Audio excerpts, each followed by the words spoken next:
Non, je ne prends pas... quand je dis que je peux toucher les orang-outans, c'est pas je rentre avec eux, j'ai du contact avec eux et je peux faire un câlin aux orang-outans. C'est pas ça. On a des contacts avec les orang-outans à travers les grilles, ça s'appelle un contact protégé. Donc, voilà, on n'a pas de contact direct avec les orang-outans. C'est des animaux qui sont 6 à 7 fois plus forts qu'un homme à l'âge adulte, donc voilà. Enfin, je ne vais pas aller lui confier mes bras, mes os, ce serait moyen.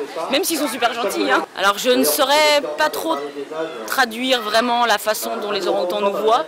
Je sais qu'ils reconnaissent clairement leurs soigneurs, ils reconnaissent aussi les habitués. Il y a des gens qui viennent tous les jours à la ménagerie et donc ils les reconnaissent. Il y a une vraie façon d'exprimer le fait qu'ils reconnaissent. Théodora va tirer la langue, c'est une marque affective pour elle. Nénette va venir devant la vitre, elle va regarder les gens, il y a une interaction qui se crée. Il y a évidemment un côté affectif qui est très développé chez les orang-outans. S'ils aiment bien quelqu'un, s'ils n'aiment pas quelqu'un, on le voit. Ça se voit à leur faciès, ça le voit à leur comportement. Ils sont contentes, pas contentes. Ensuite, c'est des animaux qui sont nés en captivité, sauf pour Nénette. Elle vient de la nature. Quand elle est arrivée à la ménagerie, son âge a été estimé donc à 2, 3, voire 4 ans. Et donc, elle a vécu dans la nature, elle a connu la nature. Ça ne l'a pas empêché de bien s'adapter à la captivité, puisqu'elle a eu ici 3 maris, 4 fils. Elle s'est occupée de ses fils, alors que d'habitude, les orang-outans, lorsqu'ils ne sont pas restés avec leur maman pendant très longtemps, pendant de longues années, ils ont du mal à élever leurs propres petits. Donc elle s'est bien habituée. Alors après, il y a plein de publics qui va nous dire les orang-outans ils ont l'air tristes, ils ont l'air de s'ennuyer. Je leur rappelle que c'est un animal passif, c'est un grand singe qui est calme, il n'y a pas de mimique faciale, il n'y a pas de cris, il n'y a pas de grands gestes, etc. Souvent ils font leur sieste.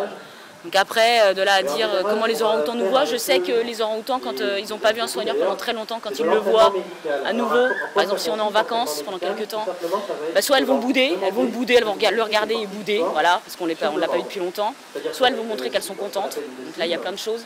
Théodora, lorsqu'elle est contente, elle va jeter du substrat, elle va nous faire des coucous, elle va claquer des mains, elle va secouer ses mains, etc. Là elle est vraiment contente.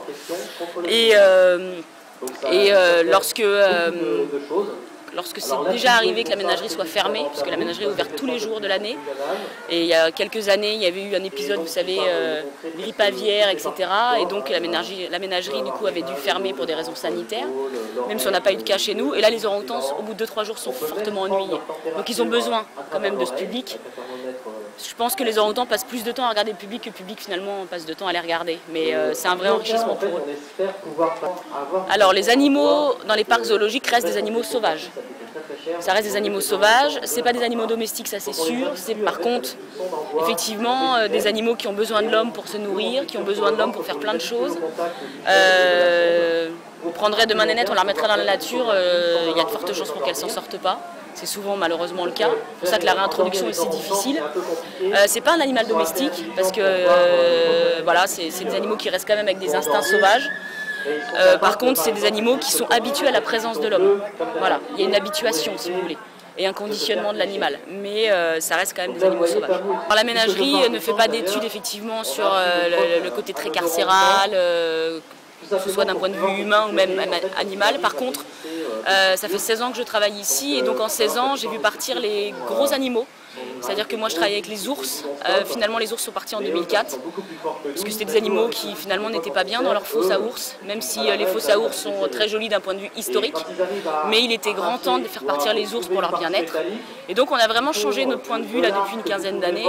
C'est-à-dire qu'aujourd'hui on essaie d'adapter plus les animaux à leur milieu. Alors je ne vais pas aller vous dire que les orang-outans sont les mieux du monde à la ménagerie dans les conditions dans lesquelles ils sont.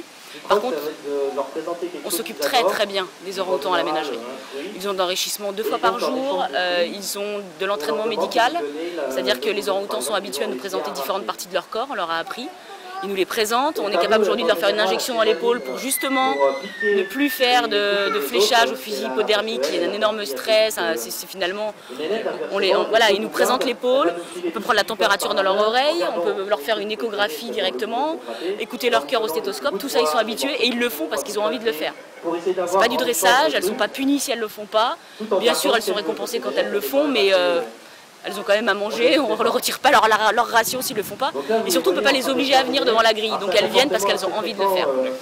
Donc effectivement, la vision de la ménagerie sur les animaux en captivité a clairement évolué et clairement changé. Moi j'ai connu les lions à la Fauverie. Il n'y a plus de lions aujourd'hui, on a des panthères. Parce que les lions c'est des marcheurs, ils vivent en groupe et on n'a pas les loges assez grandes pour justement pouvoir avoir des lions. Les dromadaires sont partis la semaine dernière.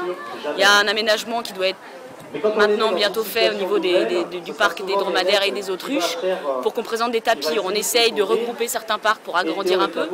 Et c'est pas chose simple parce que la ménagerie est classée monument historique depuis 1993 et donc on n'a pas le droit de toucher aux parcellaires des parcs, des allées, etc. Donc c'est très compliqué. Donc en fait la ménagerie on a une réflexion qui est complètement différente des autres parcs, des parcs privés.